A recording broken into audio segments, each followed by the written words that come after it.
canopy. This is America's most evil retreat, Bohemian Grove. Bohemian Grove.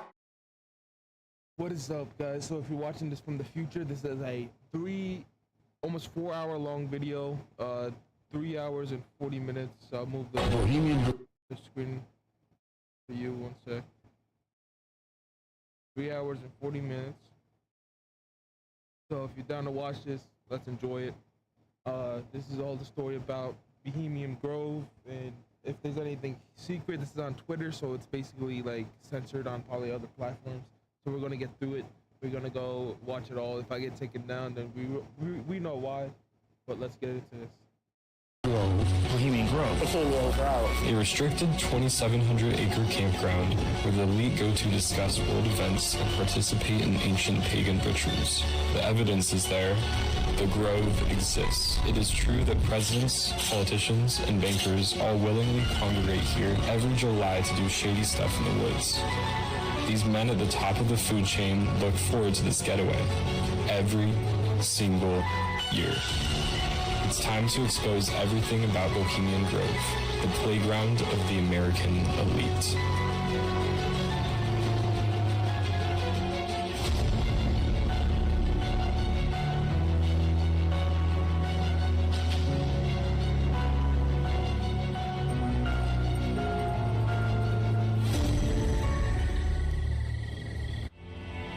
Crow of Elysium, we honor thee!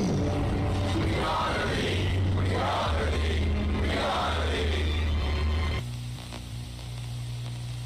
No mortal flame can destroy common woe. Just one fire can conquer. Fire that burns in the fields of Elysium. Hail, brothers! Many brothers! Brothers many. Make brothers one. Hail fellowship. Hail Crow and his verdant kingdom. Common woe be done. Hail brothers, common woe be done. Set us free. Set us free. Set us free. Set us free. Midsummer sets us free.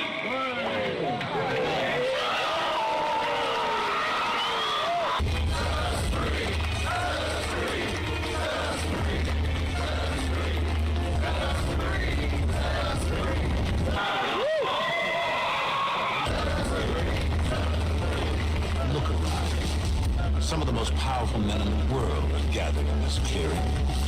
Members of one of our country's most exclusive clubs. Invitation only, unless, of course, you invite yourself. They gather here to seek God between the branches of these magnificent trees. They eat together, they kiss next to each other. The Bohemian Club? Did you say the Bohemian Club? Yeah. That's where all those rich Republicans go up and stand naked against redwood trees, right? I've never been to the Bohemian Club, but you ought to go. It'd be good for you. Get some fresh air. And they carve up the world like a Sunday roast. This is where the real power is. No women or presidents allowed. The former I am not, the latter I will be again. Because I have managed to reduce a national election down to one state. And while these men here can't swing the votes of an entire nation, one measly state, well, that they can do. And that's why I'm here.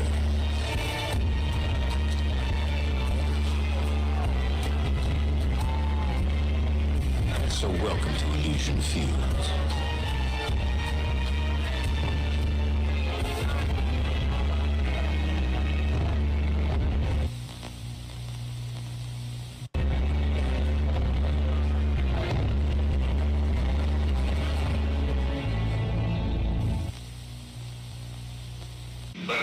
Let's look at Northern California. You understand? Yeah. You know what's happened in San Francisco. It's gone. It's clear over the side, but it isn't just down in the randy part of town now. But the upper class in San Francisco is that way. The Bohemian Grove that I attend, on time to time, the Easterners, the others that come there. But it is the most faggot goddamn thing you will ever imagine in San Francisco Grove. It's just terrible. I mean, I can watch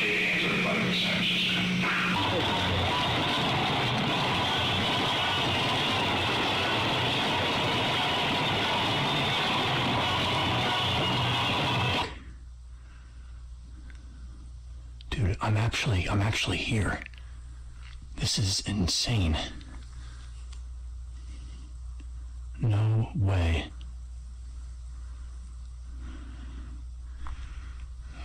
Bohemian Grove is, I'm here. I'm doing it. What's the purpose behind the owl? Why do the leaders of America use it at the Bohemian Grove, gathering around a 40-foot statue of one during their initiation ceremony, the cremation of care? When we look at the dollar bill, hidden in the upper right-hand corner is what appears to be a depiction of an owl. The owl seems to appear in a similar Bohemian-esque form at the bottom of the bill. Strangely, when you fold a $2 bill, you get a strikingly similar outline of the Bohemian Grove version of the owl.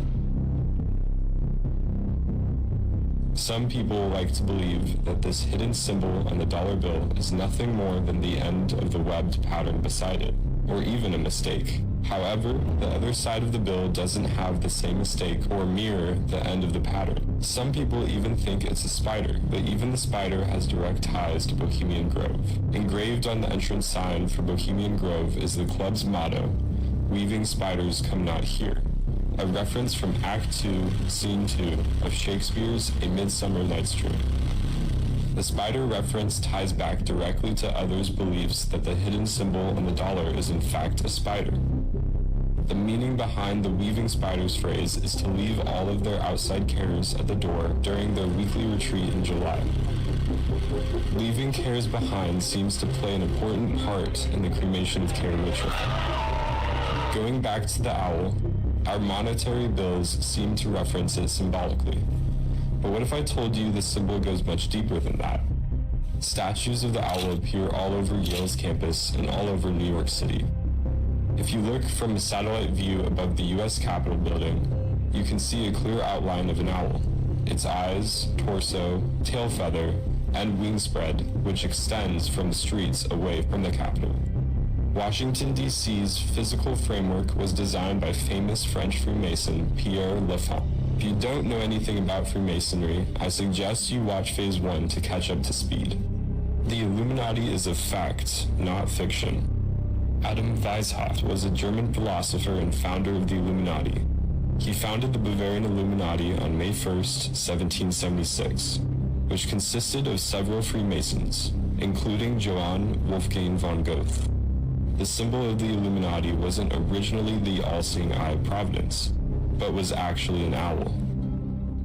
How about the logo for the United States National Press? Its original logo depicts an owl, and beside it is a lamp and flame, a correlation which goes directly back to the lamp and flame displayed in front of the owl statue at Bohemian Grove. Disney. If we look at the animated film Snow White and the Seven Dwarfs, we will find that the House of the Dwarves is riddled with owl symbolism. Staircases, headboards, even an owl chair which looks oddly similar to the statue at Bohemian Grove. The cremation of care ritual is the grand climax of their visitation to the grove, where they gather around a 40-foot owl and perform a mock sacrifice of a human effigy. Some believe that the term human effigy is merely a cover-up of actual sacrifices which take place. Everyone gathers on the other side of the lake to watch the play unfold, but there's something very off with the play. Before we talk about the cremation of care ceremony, let's look at the history behind the grove. The origin of the Bohemian name stems from Bohemia, a region found in the Czech Republic. The word Bohemia comes from the name Boy, an ancient Celtic tribe that once populated the area. Bohemian is also used to define someone who lives an unconventional lifestyle, a free spirit who isn't tied down by anyone or anything. Among the Bohemia region lives a society with several similarities to the Grove. The 𝗘𝗏𝗏𝗧𝗏 is a secret German society that started in Bohemia in 1859, situated mainly in the capital of the Czech Republic, Prague. Their rituals, by nature, draw several similarities to the Freemasons. Just like the Bohemian Club, the 𝗘𝗨𝗥𝗣𝗢𝗦𝗘𝗦 were all about having a good time, just as noted on their main website. And I quote, 𝗘𝗨𝗥𝗣𝗢𝗦 is a worldwide association of men committed to cultivating art, friendship, and humor. Their motto is in arte voluptas, or in art lies the pleasure, end quote. Presently, they have about 260 associations and over 10,000 assassins, or members, in Europe. Another similarity between this society and the Bohemian Club is that it consists of musicians, poets, composers, painters, and magicians. Nobility from the Habsburg royal court is also involved. Like the Bohemians, membership today consists beyond the boundaries of artistry, including engineers, inventors, teachers, and other people groups. Even more similar is their symbol, the owl. To them, the Eurasian eagle owl represents wisdom. But what else could this symbol mean for a society so secret they can't even reveal what goes on behind closed doors in their initiations and rituals? German immigrants eventually brought its principles to the United States in San Francisco and Bohemian Grove. The Bohemian Grove is a 2,700-acre virgin redwood grove in Northern California, 75 miles north of San Francisco, situated next to the small town of Monte Rio on the Russian River. This is a place where the rich, powerful, and entourage visit with each other during the last 2 weeks of July while camping out in cabins and tents. It's owned by the Bohemian Club, which was founded in San Francisco in 1872. Founders consisted of a small group of San Francisco journalists, writers, actors, and lawyers who wanted to have a place where they could go to enjoy the arts and put together amateur artistic performances. Many Bohemians were corporate chieftains, members of policy planning groups, trustees of think tanks and opinion-shaping groups, and members of social clubs all over the country. The Grove has hosted captains of industries, well-known television stars, bankers, famous artists, and even presidents along with members from their cabinet.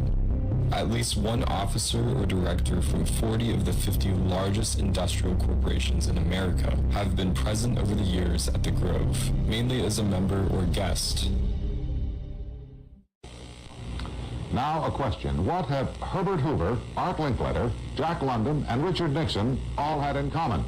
Well, they've all been members of the exclusive all-male Bohemian Club in California, where every year at this time, the elite from around the country get together for 2.5 weeks of fun and games. Steve Shepard has this special assignment report.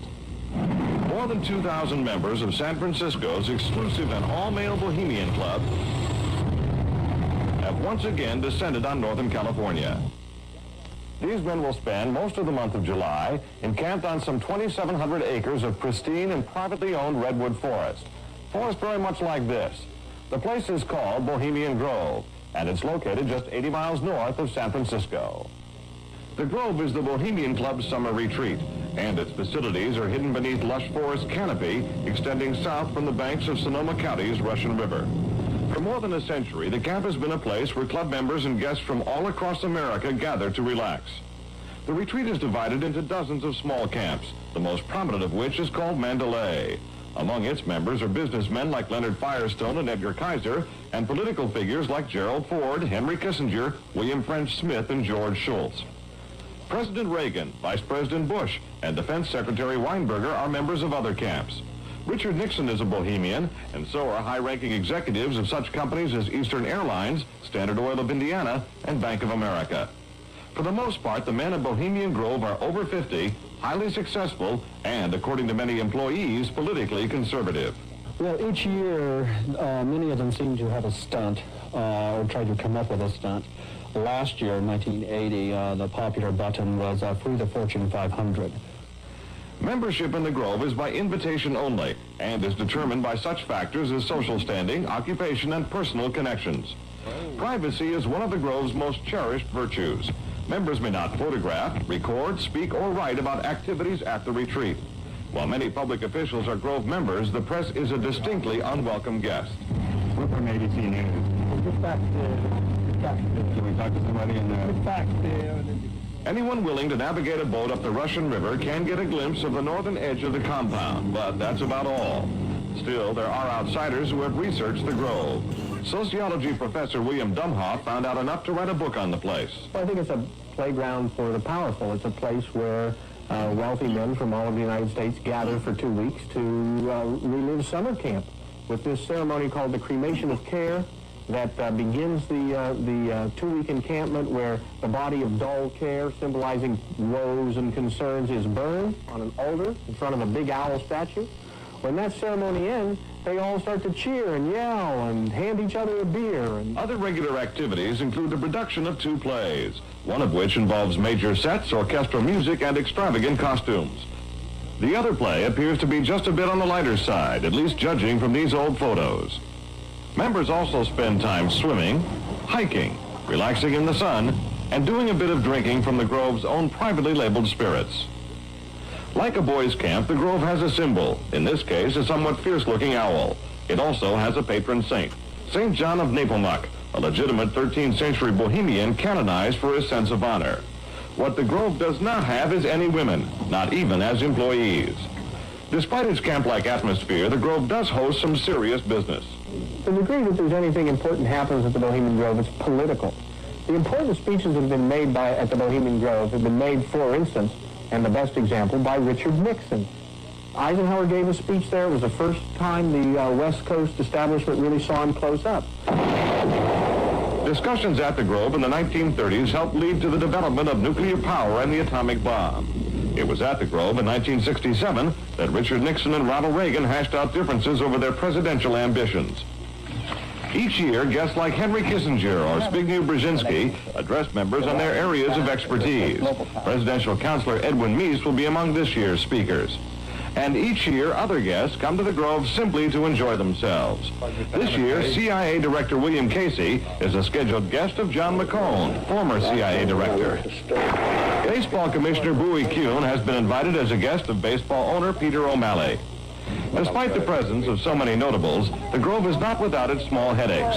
Anti-nuclear demonstrators gathered near the entrance to the retreat this year to wave signs and chant slogans. The Grove is also facing a suit from the state of California because it refuses to hire women. Still, the Bohemian Grove seems in no danger of passing. Herbert Hoover called it the world's greatest men's party, and there is a list of powerful people waiting to get in on it. Steve Shepard, ABC News, San Francisco.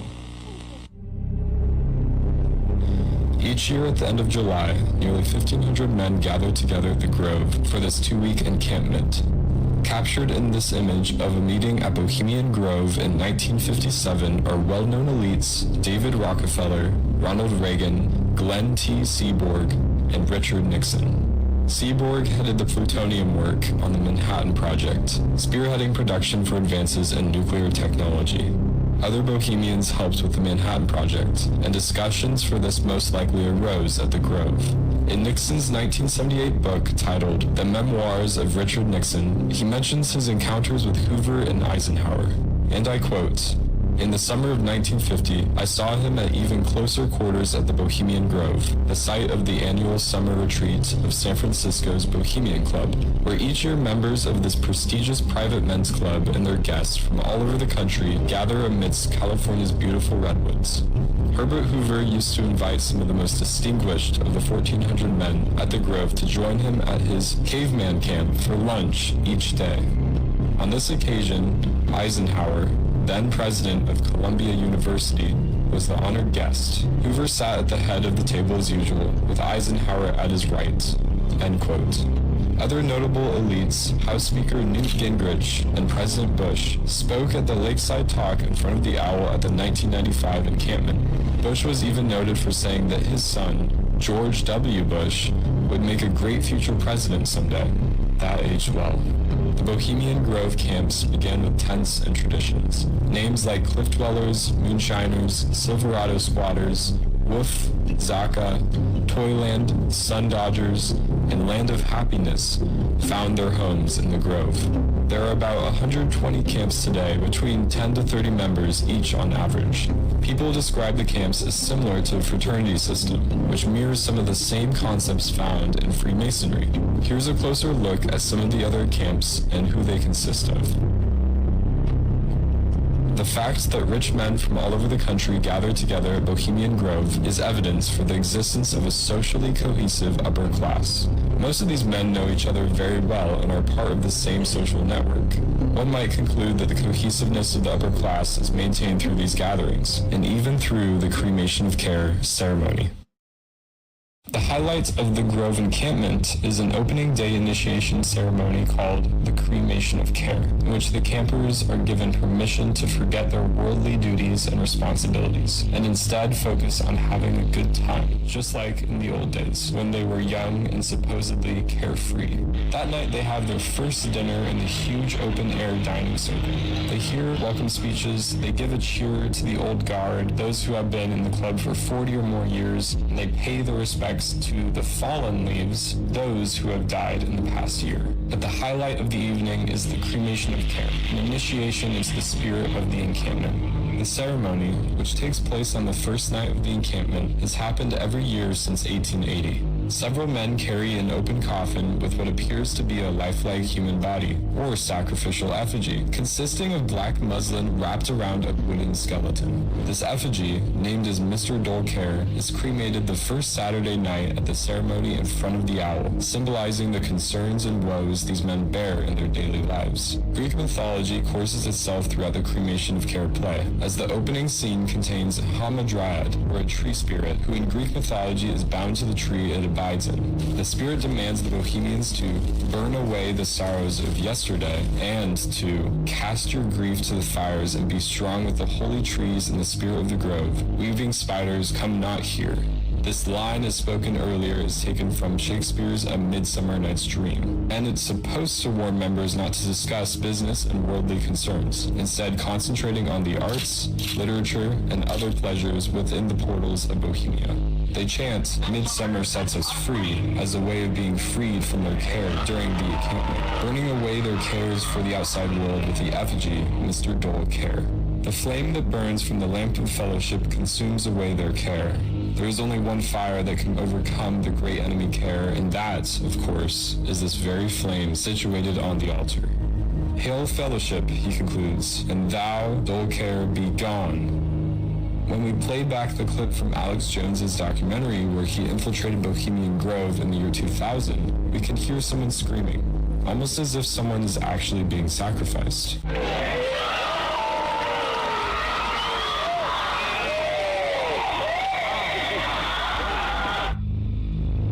So what does the owl really symbolize for the elites at this retreat? It's been purposely embedded into our dollar bills and the grounds of Washington, D.C. But what for? And why would they go about this secretly from the public? There are several identities for this owl, but let's start with Minerva. If we look at the Bohemian Club headquarters in San Francisco, they own an Athenian owl made directly after the one displayed in the Acropolis Museum from c. 500 BC. This exact replica, which sits in their library, could be what the elites truly associate the owl with, which would be the Greco-Roman goddess of wisdom, Athena, or Minerva. The Greek goddess of wisdom is most often depicted with a small owl, either in person or as a decoration on her gear. Ancient Greeks believed the owl possessed an inner light, or divine wisdom, which helped it see in the dark. In this case, the owl symbol is chosen to represent mortal wisdom, especially when we hear this line during the Cremation of Care. And I quote, "O thou, great symbol of mortal wisdom," he cries, "Owl of Bohemia, we do beseech thee, grant us thy counsel." End quote. It seems that this symbol would most likely represent Minerva, the Roman goddess of wisdom. In Greek mythology, the counterpart of Minerva is Athena. Her symbol, of course, is the owl. It would be easy to close the case on Minerva and leave it be, but if we trace our steps back to the Bavarian Illuminati in Germany, we will find that Adam Weishaupt not only used the owl as its primary symbol for the group, but created the Minerval degree within his secret society. The Minerval degree, or Brethren of Minerva, was above the Novus degree. There are 3 degrees in the Bavarian Illuminati: Novus, Minerval, and Illuminatus Minerval. These degrees were rather preparatory for further initiations where true secrets would be revealed. They also mirror the 3 degrees of the Masonic Rite: Entered Apprentice, Fellow Crafts, and Master Mason. Another reason for use of the owl was that just like this bird, the Bavarian Illuminati would operate at night in secret meeting rooms.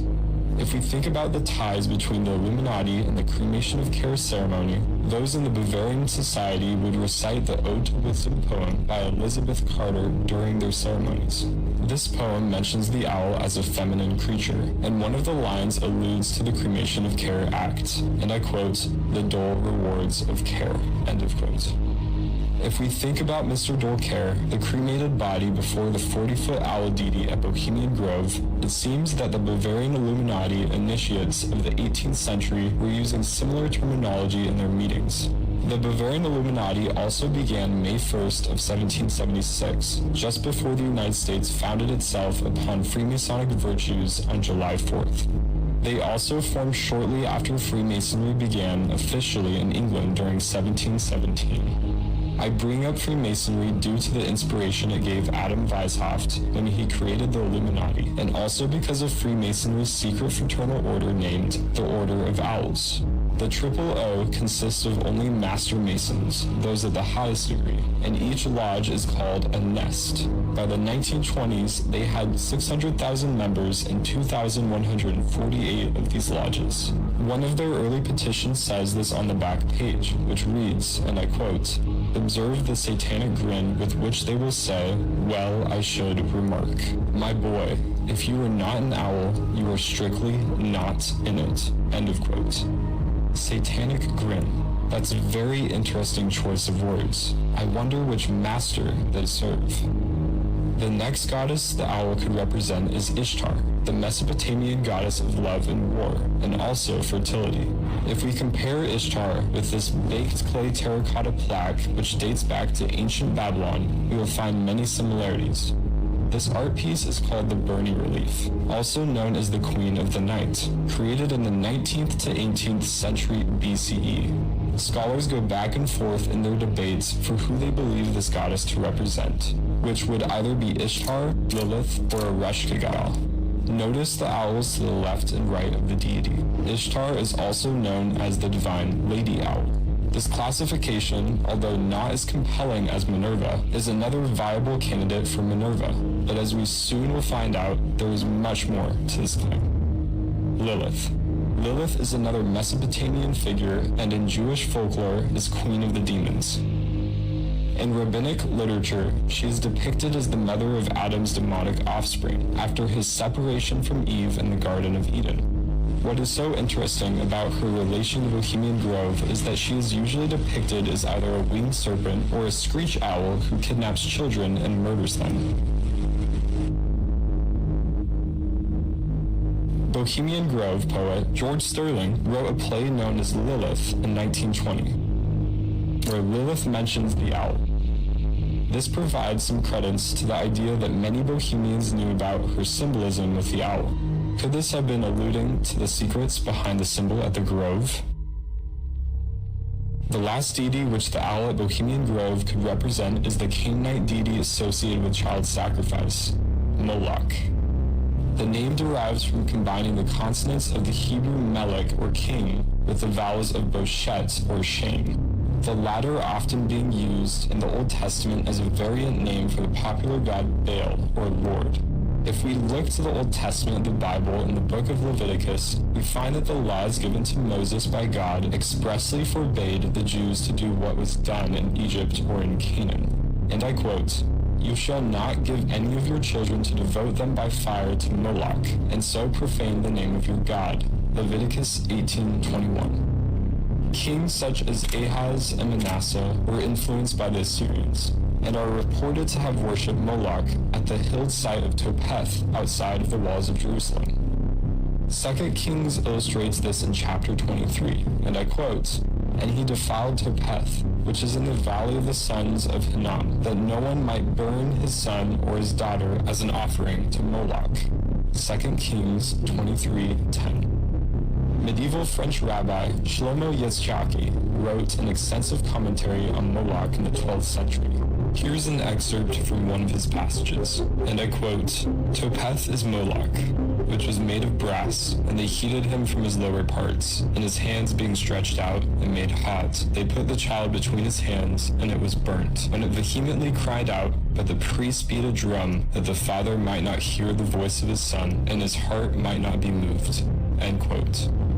So what does Moloch have to do with the cremation of care and the owl at Bohemian Grove?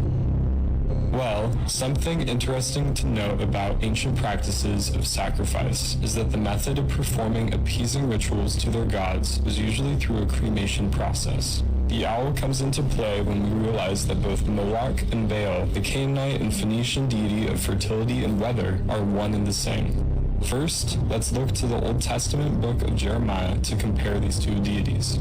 And I quote, "They built high places for Baal in the valley of Ben-Hinnom to sacrifice their sons and daughters to Molech, though I never commanded, nor did it enter my mind, that they should do such a detestable thing, and so make Judah sin." Jeremiah 32:35.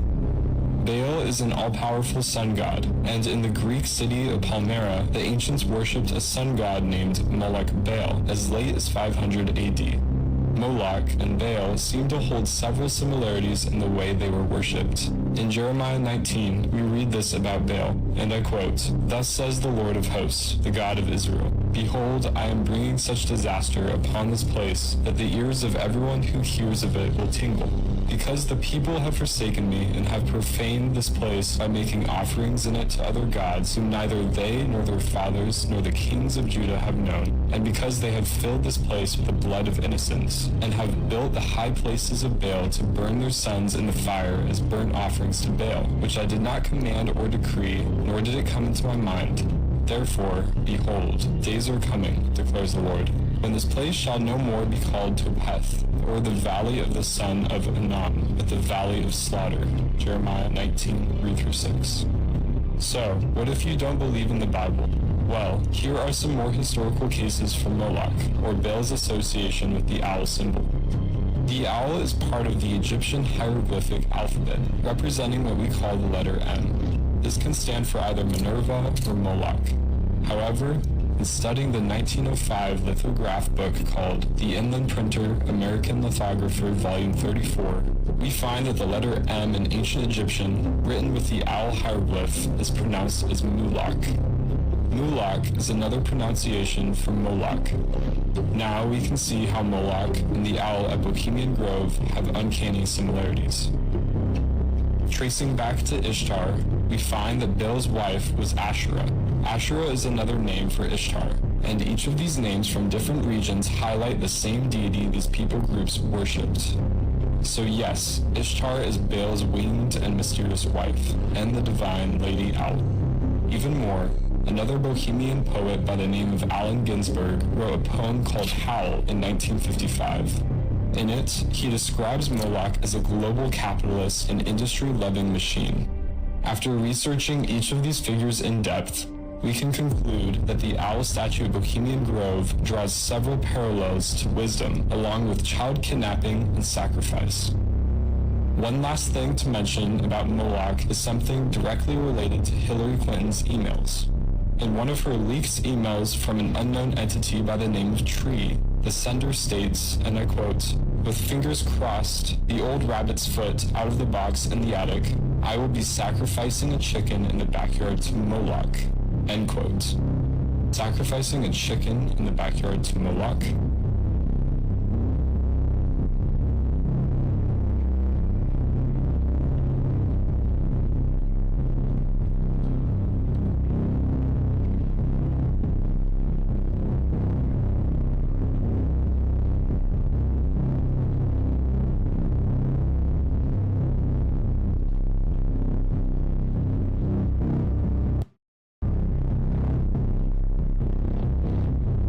Those who attend Bohemian Grove annually look forward to the cremation of care more than anything else, and appear worshipful toward the owl at their shrine with an altar they sacrifice their cares to. Moloch does indeed have direct correlations to the owl at the grove. But for those of you left who still don't believe in the validity of the darker roots of the retreats, take a look at the AOL World News Source. If you pronounce AOL phonetically, it sounds exactly like the word owl. Its logo is literally the Freemasonic pyramid capstone with the all-seeing eye centered in the middle of it. If you thought that was creepy, they even have their own database system called Moloch, recently updated to Archime, and their logo is literally a great horned owl. Just before he was assassinated, former President John F. Kennedy gave a speech about his thoughts towards secrecy. He voiced very clearly his opposition to secret societies, oaths, and proceedings, calling out Freemasons in the Order of Owls, the Bavarian Illuminati, and those who practice secrecy at Bohemian Grove. No wonder he was killed. Ladies and gentlemen, the very word secrecy is repugnant in a free and open society, and we are, as a people, inherently and historically opposed to secret societies, to secret oaths, and to secret proceedings. We decided long ago that the dangers of excessive and unwarranted concealment of pertinent facts far outweighed the dangers which are cited to justify it. Even today, there is little value in opposing the threat of a closed society by imitating its arbitrary restrictions.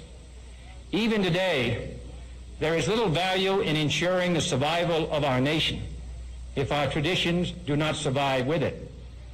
And there is very grave danger that an announced need for increased security will be seized upon by those anxious to expand its meaning to the very limits of official censorship and concealment.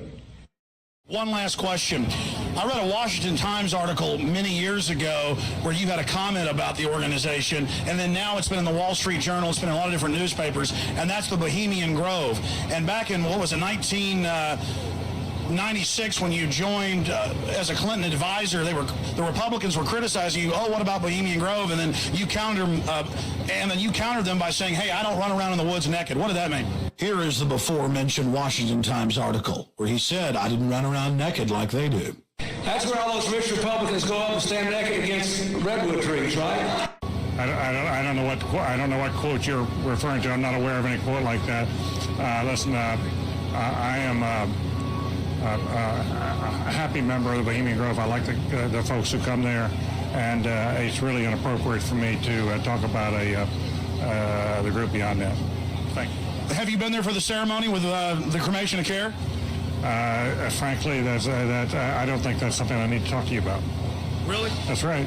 Well, I'm Alex Jones, and I snuck in there in 2000. I'm the guy that blew it wide open and got the video. It's been on national TV. Invitation only, unless, of course, you invite yourself. Well, I disrespect you for that. You do? I do.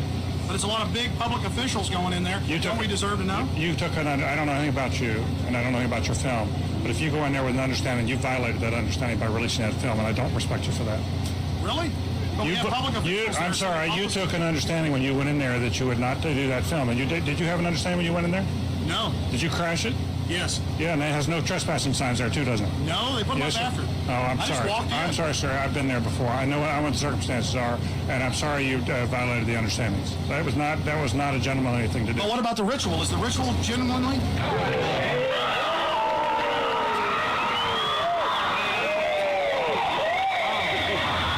Sir, everything. I don't owe you this comment. I know. I appreciate it. This is what's called ambush journalism, and I disrespect you for that as well. So thank you and goodbye. The ritual? That's none of your damn business. Oh. That's right. Listen.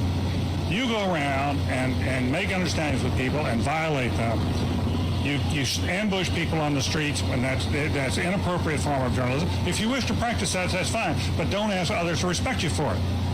If you want to, you can do. You're a free American, like anything you want. If you want to be uncivil and rude and ungentlemanly, that's up to you. But don't expect the rest of us to say, "Oh well, you're there, Mr. Gergen." I'm sorry, nobody says policy in there. We try to be gentlemen, and obviously you don't belong there. Weaving spiders come out here. Have you ever seen the Bohemian Grove footage where Alex Jones filmed all these elites dressing up like druids and worshiping the owl god Moloch? That's real, dude. They really do that. I know. They do that. But what do you eye rolling? feeling that the Illuminati doesn't control the world because nobody's that organized. Well, maybe they're not. But did you ever see that Bohemian Grove thing? That is absolutely 100% real. No, it's not. So what, Brian? It's people dressing up like wizards, saying some secret ritual. They control shit. It's weird, burning an effigy in front of an owl god. Same with Burning Man. Bro, this is so different than Burning Man. It's the government. It's people at the highest levels of banks. It's all these different famous people. There's a bunch of crazy, really rich, influential people that went to that Bohemian Grove and dressed up like druids and they chanted things. Yeah. Have you ever seen it? Yeah, I saw it. You are. Yeah, you haven't seen it. He hasn't seen it. He hasn't seen it. I'm sorry. He hasn't seen it. He doesn't want you to put it on. No, I did see it because you were talking about it and I didn't believe it. You are. I was like, what do you mean you didn't believe it? John Ronson was there. John Ronson is a 100% credible journalist. Yeah. Whatever you might think about anybody else that was there, although different people that have made YouTube videos on it, John Ronson is legit as they come, straight down the middle, very intelligent. But what do you think they're doing there? Are they? I think they're doing a thing the same way they do the Skull and Bones, where they get together and they have a group where they all become a part of this group early on, and they feel some kinship, just like the Freemasons, just like a lot of people. But this is very extreme, where they're chanting crazy shit. They're putting hoods on, and they're burning an effigy that's supposed to be a sacrificial person. A straw in a bundle. And they They talk about the owl god Moloch. Okay, these are multi-millionaires. So he went and snuck in to this place where, like, former presidents go. There's a photograph of, it's Ronald Reagan with Herbert Walker Bush and a couple other people all standing around. And it's like, these are the people that used to hang out at this place, and they would put on robes, and they would worship an owl god, and they would burn an effigy. And they're playing, and Alex snuck in and made video footage of this shit. And no one's denying that it's real. This really did happen. So they're in with these bankers and former presidents, and they're dressed like druids. Yes. And some guy brings over something that's an effigy that's supposed to be a body, a wrapped up effigy. It's also a bunch of sticks in a blanket, but it's like shaped like a body. Yeah. And they drop it in the fire, and they're all worshiping an owl god. Why is that bad? Imagine if you saw those, if that's what your business is, just finding those things. How crazy you think you get? Alex Jones is like, some of the stuff is real. Take what's real and throw out the rest. There's a good chunk of it that's real. Like, again, I don't know what's going on in the Bohemian Grove, but from what I've heard, it's basically a summer camp for billionaires where they try to get artists in there to, like, loosen them up a little bit. That's what I've heard. I could be wrong. Who told you this? Is this? I honestly can't say. Look, man, I don't know, and I know. Have you seen the video? The Bohemian Grove. Have you seen it? The ritual in front of the owl god. You've seen it? Yeah. Oh, Andrew. Hey, bro. All right, talk to us. Bro, I don't give a bro. They held me down. They made me watch little kids get raped. I don't give a anymore. Where? Bro, they took me to the woods, bro, and they tied. I'm not joking, bro. I have proof, bro. I don't give a bro. I will show you every video you could ever believe. Bohemian Grove is real. They tied me down and they made me watch, dog. I absolutely don't give a anymore. Yes, I lost it. They're raping little kids, bro. You know the higher elites, bro. You already know who they are, bro. You know the path you're going down is dangerous, my friend. I don't give a. Well, that's the first point of contention, because I care about you a lot, and I can assure you from my own personal experience that they can touch you, which is the worst part. No, they can't, bro. All right, so come touch me. You have proof of these things you have proof of this on your phone? Yes, of course I do. The f you talking about? If Alex could get a video from the Bohemian Grove, of course I could. Well, I have to be careful what I say because I'm in the middle of a judicial process right now. You want me to get you out of it? I can Well, bro, my door gets kicked in if I say what I'm thinking. Tell everyone at home then. Start from the beginning. When did this happen? Where did this happen? What exactly did you see?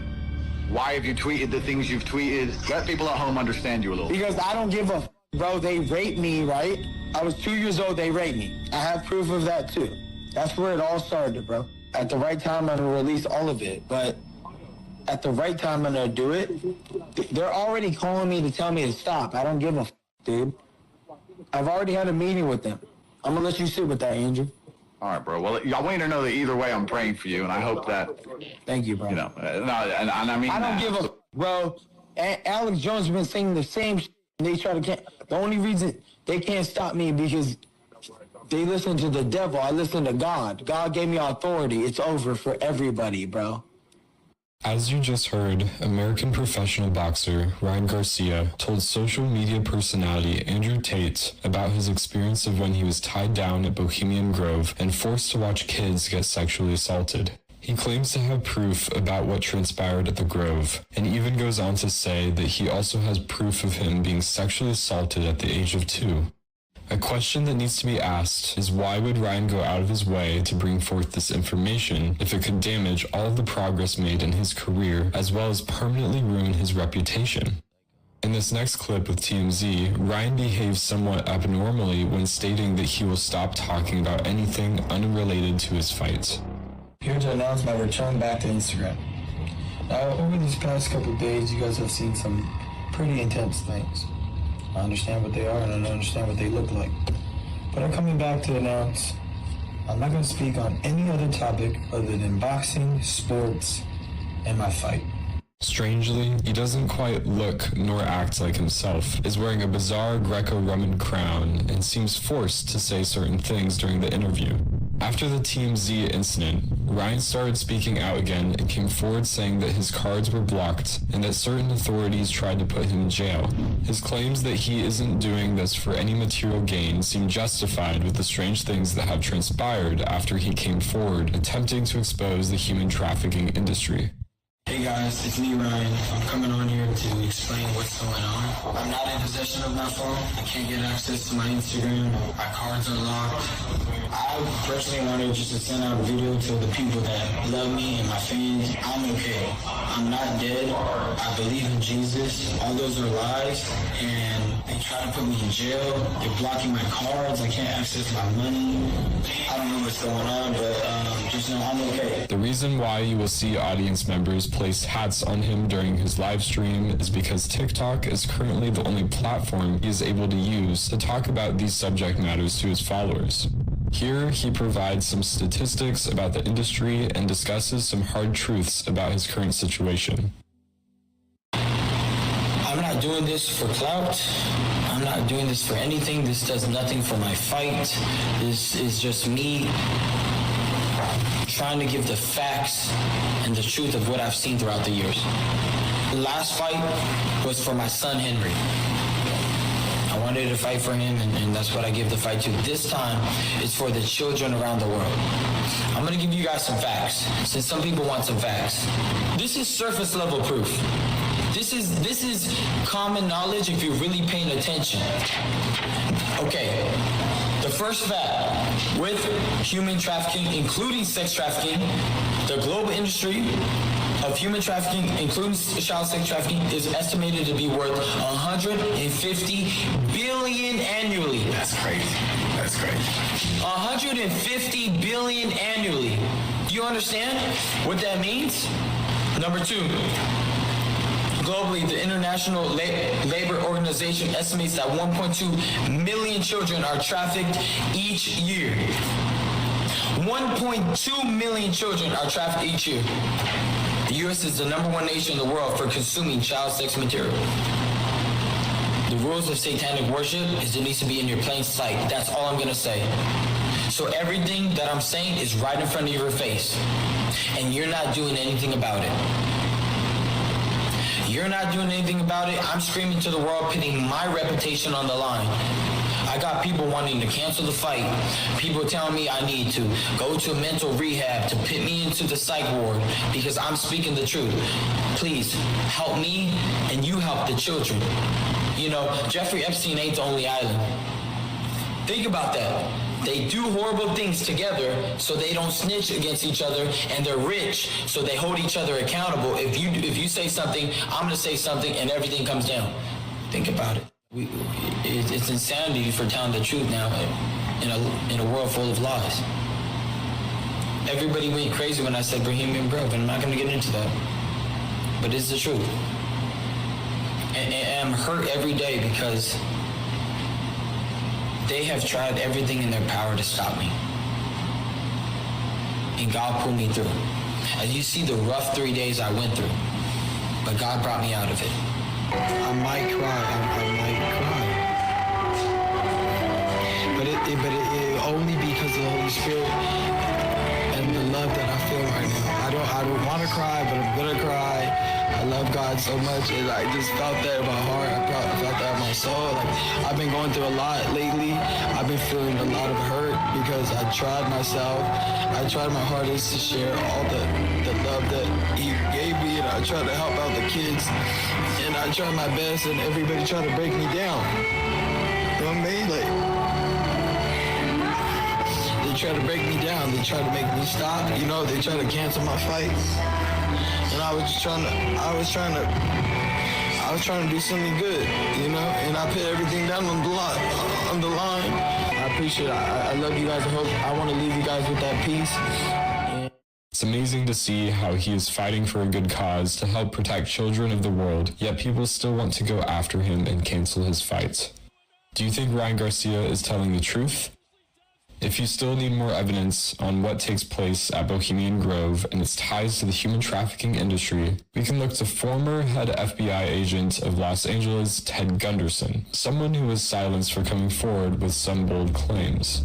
Here is a warning to anyone proceeding further into the video that what you are about to hear is quite disturbing and not for the faint of heart. This is your last chance to back out. You can look to former head FBI agent. This is it. Don't get scared now.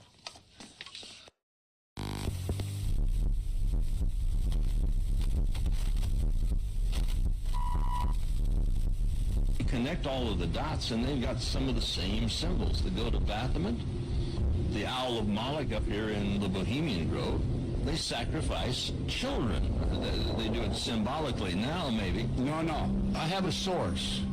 When he was 12, 13, 14 years old, who was put in a cage at the Bohemian Grove, and with another young boy who was part of their network. And they had a third young boy in there who had been kidnapped, and they had to commit sex acts with him, and then they had to murder him on camera. This is called a snuff film. These snuff films sell for $50,000 each. I knew Sammy Davis Jr. was heavy into that. Well, Sammy Davis Jr. admitted he was involved in the satanic. This all goes back to satanic cults. And he was with Anton LaVey, is that correct? That's right. In Nebraska in the 1980s, I have sources who I've talked to, and they told me they were part of the network. One of them in particular was used as a decoy in parks, public places, shopping malls, to bring children his age, 12, 13, 14 years old, near the car. They'd kidnap the kids. He'd attended auctions where these kids were auctioned off for up to $50,000 each. He's attended 6 auctions, as few as 6, and as many as 36 children were auctioned off for up to $50,000 each, as I said a moment ago. If you go to the National Center for Missing and Exploited Children website, last time I checked, there are 91 Americans who disappear every hour, and it is believed 85 to 90% of them are children, okay? These children, of course, a lot of them are returned because their parents were kidnapped and so forth, but a lot of them are not returned. Theodore L. Gunderson, known as 𝗘𝗡𝗧𝗘𝗡𝗧, was a Federal Bureau of Investigation special agent in charge and head of the Los Angeles FBI. He was also head of the Memphis FBI office from 1973 to 1975. He worked on cases such as the death of Marilyn Monroe and the assassination of President John F. Kennedy. In this interview, he described that he investigated a source who was put in a cage at Bohemian Grove and forced to partake in a snuff film. The decoy who he mentioned from Nebraska, who would lure children in from parks and public places, is a man by the name of Paul Bonacci. If we think about these snuff films that Gunderson claims sell for around $50,000 each, we will find that the only people who can afford these films are very wealthy elites. In fact, photographer Russell E. Nelson came forward with information on a well-known celebrity who he believed approached him to shoot a snuff film. I went to work for somebody in good faith, and ended up seeing way more than I ever wanted to or dreamed of. So Hunter Thompson approached you about doing a snuff film? Yep. Okay. He offered me $100,000 to shoot a snuff film, and I wouldn't do it. I did say snuff film. That's where they would actually kill somebody. Okay. And have it on film. They would sell the tape to these wealthy business people for tremendous amounts of money. What is a typical day like for you out there? You still have a home in Colorado, don't you? Yeah. Yeah, what do you do out there? What kind of things going on for you? I like to kill. And when you say kill, you're talking about what, neighbors? What, You know what I'm talking about. Shooting people, do No. You know what I'm talking about. Shooting people, do No, but you're teasing when you say you like to kill, right? Yeah. No, I'm not teasing. I used to like to kill. I don't even like to kill. Yeah. I wish I bought the damn gun. Did New York killing machine. Killing machine, yeah. No. We don't really care. Those guns are killing machine. Yeah. I don't have to use them like that, but it's comforting to know that you can. We can clearly see that Hunter S. Thompson acted strange toward David Letterman on his late-night show when asked about killing people in the 80s. His prolonged responses and uncomfortability in responding bring much more validity to these snuff film claims. Another source who does not mention Mr. Thompson's name explicitly but seems to have similar ties to him is John Todd. John Todd, originally born as Lance Collins, claimed to be a former witch, satanic high priest, and high-ranking member of the Illuminati. He is said to have been born into a family with deep occult roots, where he was initiated into witchcraft at the age of 14 in Colorado. He served in the U.S. Army and Navy, and claimed to have organized numerous witch covens. One of the strangest parts about John Todd is his death, where different records mention that he was murdered in the fall of 1979, murdered in 1994 after being released from false imprisonment, and again murdered in 2007 while staying in a behavioral disorder unit in South Carolina.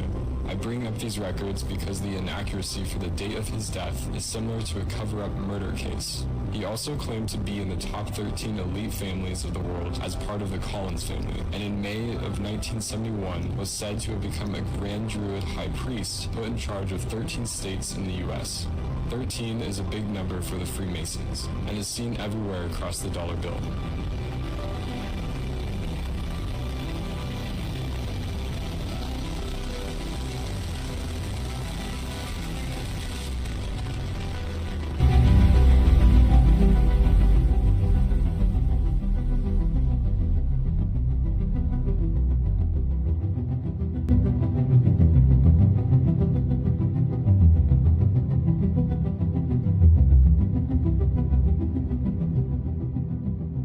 In August of 1972, he claimed to have seen an Illuminati chart showing their grand agenda. Here are a few things he saw which should raise some eyebrows if you're paying attention to current world news.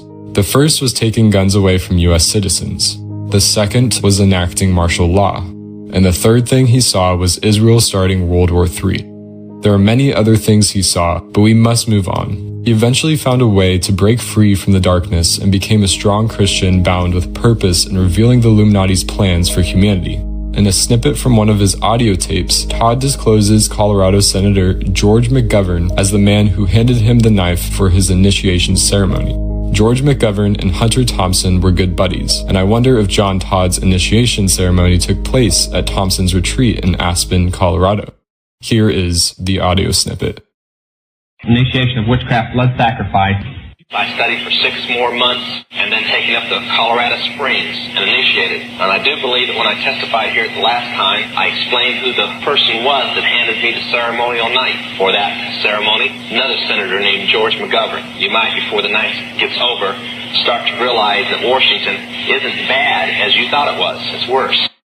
I've investigated and exposed an organization in Washington, D.C., known as the Finders. It's an international child kidnapping ring, and these, as I said a few moments ago, these kids sell on the auction block for up to $50,000 each. My source was there, and he was part of the network. He was one of the decoys. He uses a decoy, as I mentioned a few moments ago.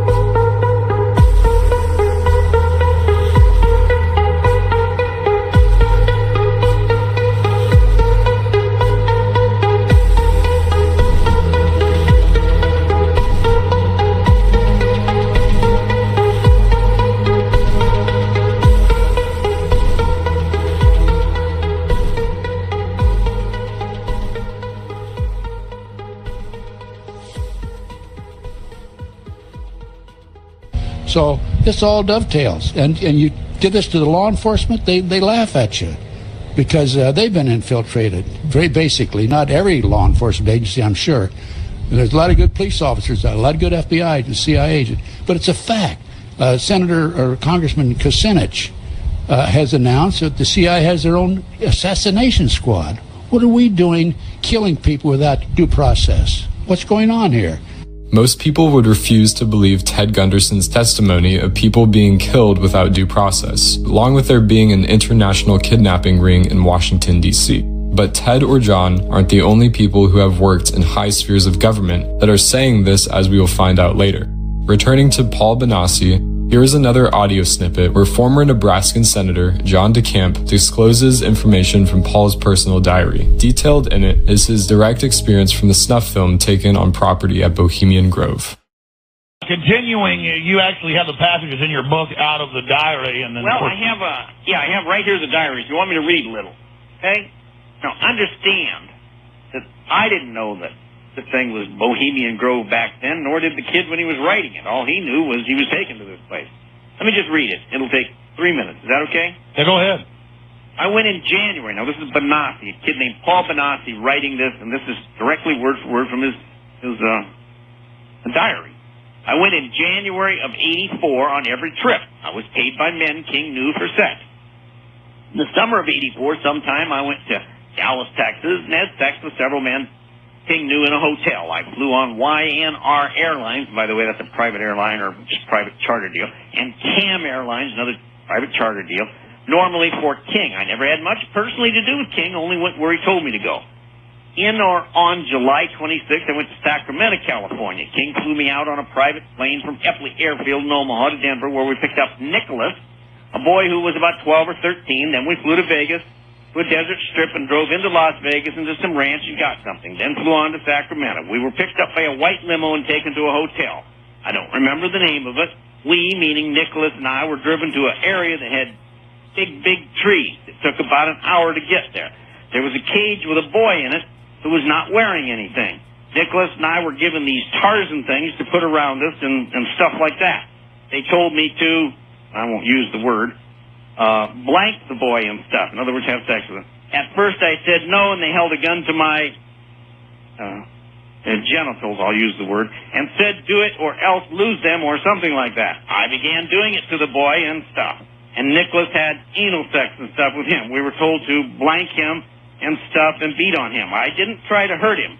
We were told to put our blanks in his mouth and stuff and sit on the boy's blank and stuff, and they filmed it. We did this stuff to the boy for about 30 minutes or an hour when a man came in and kicked us and stuff in the genitals and picked us up and threw us. He grabbed the boy and started blanking him and stuff. The man was about, I'm not sure how to say it. The man was about so many inches long, and the boy screamed and stuff, and the man was forcing his blank into the boy all the way. The boy was bleeding from his rectum, and the men tossed me and him and stuff and put the boy right next to me and grabbed a gun and blew the boy's head off. The boy's blood was all over me, and I started yelling and crying. The men grabbed Nicholas and I and forced us to lie down. They put the boy on top of Nicholas, who was crying, and they were putting Nicholas' hands on the boy's blank. They put the boy on top of me and did the same thing. They then forced me to blank the dead boy. It's pretty crude. They put a gun to our heads to make us do it. His blood was all over us. They made us kiss the boy's lips and anyway, do other things.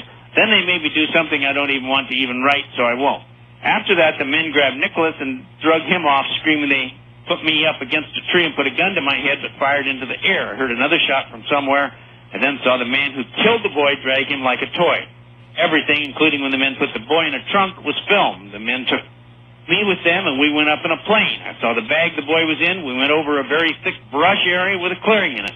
Over the clearing, they dropped the boy. One said the men with the hoods would take care of the body for them. I didn't see Nicholas until that night at the hotel. He and I hugged and held each other for a long while. About 2 hours later, the men or Larry King came in and told us to go take a shower since we had only been hosed off at some guy's house. We took a shower together and then were told to put on the Tarzan things. After we were cleaned up and dressed in these things, we were told to put on shorts, socks, and a shirt and shoes and driven to a house where the men were at with some others. They had the film and they played it. As the men watched, they passed Nicholas and I around as if we were toys. As you just heard, this account was taken directly from 𝗘𝗏𝗧𝗘𝗡𝗧's diary of when he was taken to Bohemian Grove. Over the years during the case, people like 𝗘𝗡𝗏𝗧𝗘𝗡𝗧 helped 𝗣𝗏𝗧𝗃 identify who his target was, and Paul believes it was Hunter S. Thompson who forced him and Nicholas to participate in a snuff film. Now, you may be needing more evidence before drawing any sort of conclusion. However, there's evidence to confirm Thompson's pleasure in watching snuff films, which only brings forth more confirmation to 𝗣𝗏𝗧𝗃's claims. Nicole Brown, a poet and editorial assistant for Hunter S. Thompson, became a good friend of his until things took a turn for the worse. After Hunter S. Thompson shot himself in the head in 2005, Nicole came forward with an article about her true feelings toward Mr. Thompson. Her reports of him losing his control further prove his acts of violence with his own pet Hugo, which add credit to his psychopathic tendencies. But more than that, something much darker. And I quote, "One time I watched him beat his car because his cigarettes were locked inside. And another time he threw me out of the house for refusing to watch a snuff film. And he was hell on his new kitten Hugo, especially when he felt I was paying it too much attention. He would snatch Hugo up, smudge his pink nose in cocaine, and send him darting across the kitchen floor." End of quote. And even more, the next sentence adds fuel to the fire for his pleasure to torture animals, and maybe even kids. And I quote, "He might have, in his own way, respected animals, but he had no compassion for them. For weeks he played a tape recording of a jackrabbit screaming in a trap." End of quote. Yes, Nicole did mention being locked outside for refusing to watch a snuff film. Maybe it was even one of his own. Maybe, just maybe, it was one starring 𝗘𝗏𝗧𝗃 at Bohemian Grove. And she's not the only celebrity who has had encounters with people like this. Take a listen to bass player from the German rock band Scorpions, Ralf Reicherman, and his account of what he saw at a party in Germany. I went to one time, I've seen really bad. Was it like a donkey show, or? No, actually, I think they actually kill people there and stuff. They pay like up to like 100,000 people to see people get executed. I'm not kidding, but I went to another one where literally I saw like the grossest, I wanted to throw up. 1993, and it's approximately 2 p.m. 𝗘𝗏𝗧𝗃 is going to talk to me on tape for the next several hours, I presume. Paul, would you step in here and take your place?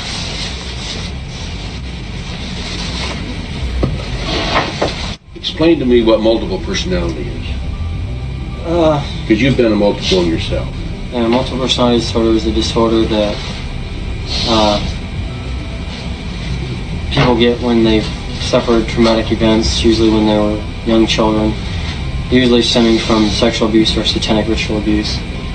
And it's when a person has two or more personalities living within a body and stuff, or usually it's more than that. And they each have their own lives, and they each, usually they see each other as being a totally different person. But some of them know that they're multiple, or that there's other personalities within the same body, but the majority of the personalities do not, and the main personality usually has no awareness of the other personalities at all. Usually he's totally unaware of everything. Now, you were multiple personality, right? Yeah. How many personalities did you have? Oh, altogether there were about 121 or so. Did each personality have a name? Every personality has a name. And why do people develop these? You said because of traumatic experience, but why would a traumatic experience cause you to develop another personality? I haven't figured that out myself, but I think it has something to do with the fact that the main personality is unable to cope with it. It's so traumatic that you have to create a system so that the main personality can go on living without having all the problems, because normal people who get abused and stuff that don't create multiples and stuff usually have a lot of emotional problems, have a lot of physical problems and stuff, whereas a multiple usually, the main personality can usually go through life pretty simply, and nobody really notices it until the person starts getting older or switching behavior is so evident that there is not just one person there, that it's like you're dealing with several different people because they just change. Integration means that the personalities are totally gone, that you don't switch off from one personality to another personality, that one personality, usually hopefully it's the main person, all the other personalities integrate with them, and all their memories from all the other personalities go into that one person's memory, and the person learns to live with all of the traumatic events and learns to live in life and stuff without having to switch off to deal with daily events.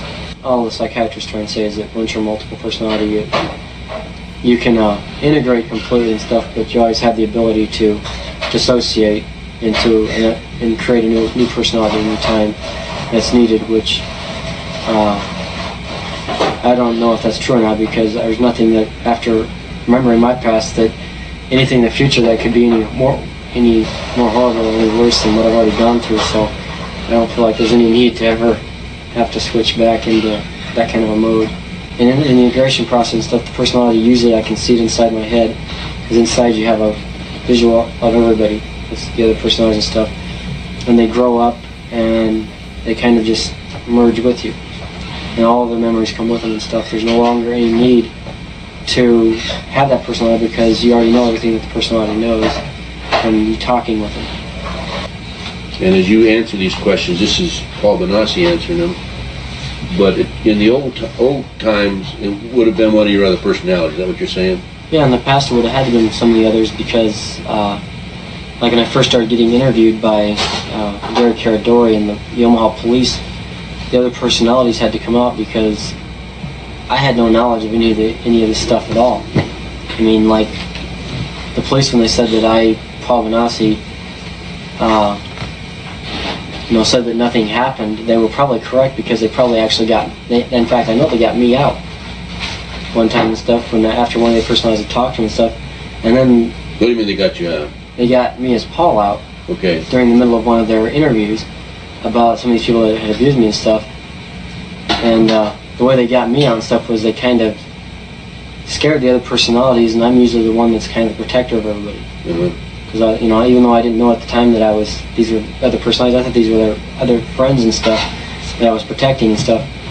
I came out and the cops were sitting there saying, telling me to take back stuff. This didn't really happen, did it? I mean... That's the way they interviewed you? Yeah, that's the way they interviewed me. It's like when I was Who interviewed you that way? Detective, or Sergeant Hope. Detective Hope. With what department? OPD. Omaha Public. Sounds to me like you did a great job. Well, he did, and God did a lot of the work. I mean, because I had to go back to my cell. Most of the integration happened when I was on my own and stuff, and I'd go through them and talk to personalities, and they'd be ready to integrate, and they'd integrate, and it was fine. And so you, through your own strength and your own faith? Well, it wasn't my faith. It was the faith that God gave me, because my own strength, I'd have quit. He gave me a strength that I made it with.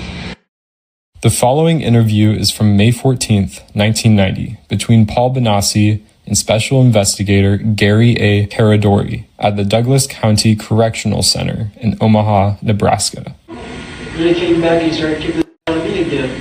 He started kicking my head. I started to do something to him with a stick. Right in my balls, and couldn't fight back. And he took me and Nicholas and shoved us in the cage. And he took this kid and he sat there and sat him up. Sat him up? Right next to the cage, right?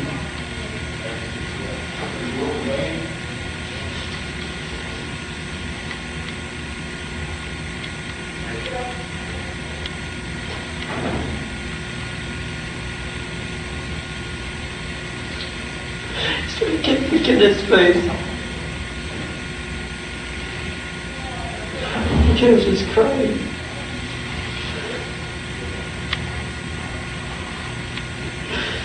I kept yelling at the guy selling us, I said, kill him if I got a hold of him.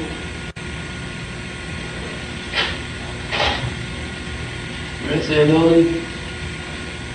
they shot him. They what? Shot him. Shot him in his head.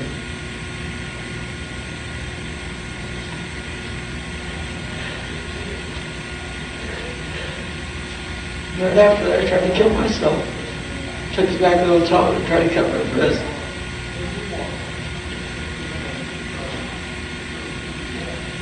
Who shot him, Paul? Did you shoot him with a pistol or a rifle?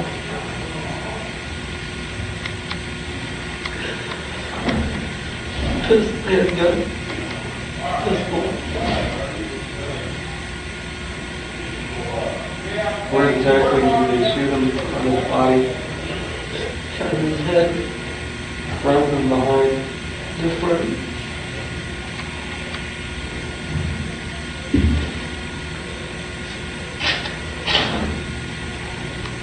I was just crying so much after they did that stuff. They opened the case, they grabbed Nicholas, and they scared me to death. They took him and they drug him over into the woods and stuff. I heard a couple of shots. I thought they killed him too. They didn't. They took Nicholas out of the cage, and they drug him over to where? Drug him off into some trees or something. I thought they'd shot him, but they didn't. And they said when he came back, and one guy came back, and Nicholas didn't come back and stuff. I didn't see him until about an hour later. They had him cuffed up. He was scared to death. What did they do with the body? I don't know. Did you see him drag him away? I saw him pick it up and put it in the car. I saw the car drive away that last time. What did Larry King do for all this? He was watching it. Smiling. Smiling.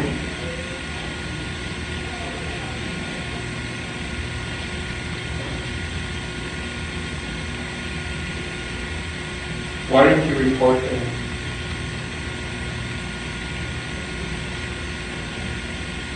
I'm scared.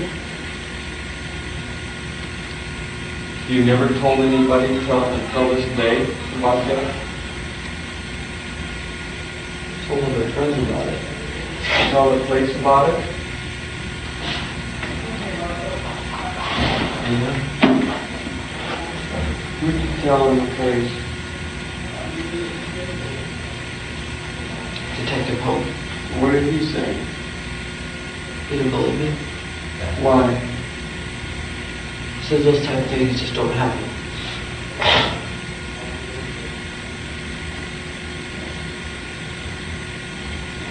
Just like he says that this type of stuff doesn't happen in Omaha. Omaha is a nice conservative town. You weren't in Omaha. I know. He's like everything else in this that I've been telling. This type of things don't happen in Omaha. People from Omaha don't do that stuff. Well, that's a bunch of lies, dude. So what happened after? How much later after the gunshot and the boy was killed did you leave? 3 hours. Describe the setting from his place. It looked like there was a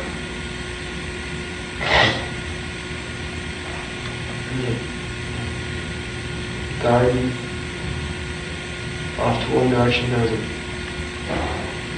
house that was not too far from there that I believe that the producer or somebody lived at. Because that's where we went after we left there. There was some rocks and big boulders, like cages like set in between it. And all the trees were pretty big. Just a wooded area.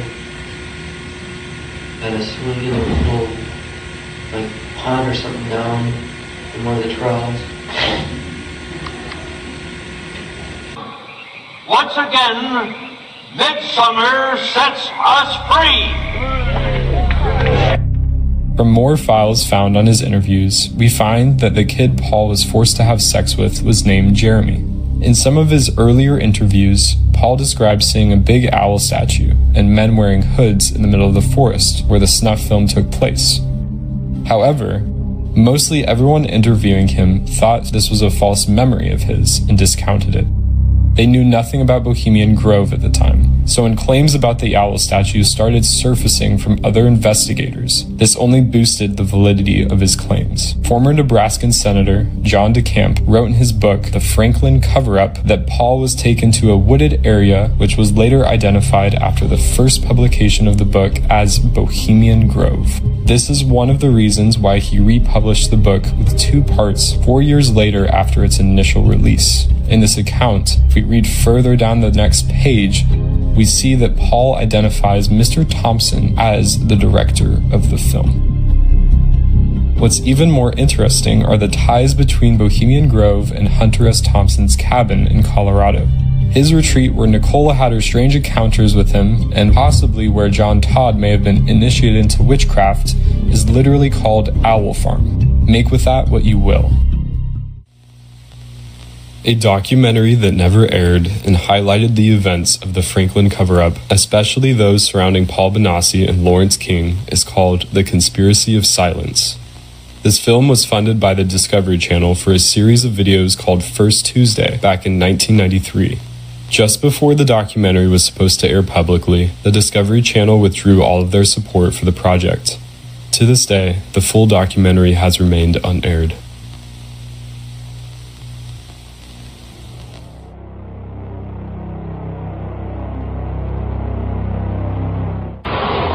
This is the true story of Lawrence King.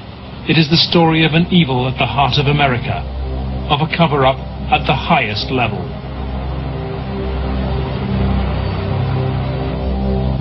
One man is attempting to uncover the full story. John DeCamp is among the most highly decorated Vietnam veterans. A former Republican state senator in Lincoln, Nebraska, he is now a lawyer fighting the legacy of Lawrence King's evil network. It's a web of intrigue that starts in our Holy of Holies, Boys Town, Nebraska, one of the most respected institutions in the United States, and spreads out like a spider web to Washington, D.C., right up to the steps of the nation's capital, the steps of the White House, involves some of the most respected and powerful and richest businessmen in this United States of America. And the centerpiece of the entire web is the use of children for sex and drug dealing and drug couriers, the compromising of politicians, the compromising of businessmen, but worst of all, the corruption of key institutions of government that have the duty and responsibility to make sure these things never happen. Boys Town, for me, was the first thing I ever heard of when you think of institutions that you respect. Believe it or not, I was there for a while when I was a young boy. Probably worldwide, there's no institution other than Boys Town that has done so much good for so many children over such a long period of time so successfully. When an institution like that gets contaminated, purposes of abusing children instead of protecting children, then you better, if you got any decency at all, do something about it or at least get it cleared up. John DeCamp lays the blame for the contamination of Boys Town on the one-time leader of the National Black Republican Council, Larry King. Larry King was the fastest rising black star in the entire Republican Party of the United States during all of the 1980s. And he was also one of the most evil individuals in this country in terms of being a dealer of children, in terms of being a thief, 40 million that they documented he stole, and in terms of using and compromising and corrupting one after another politician. The base for his network was a small People's Bank in Omaha, Nebraska, the Franklin Federal Credit Union. Larry King was its general manager. King courted the leaders of Omaha's wealthy business district. Banks, industry, and charities placed millions of dollars in King's hands. From 1979, Larry King developed close commercial ties to Boys Town, and Boys Town youngsters were sent to work for his companies. King used Boys Town as a source of young boys for his business, and for sex and drug orgies.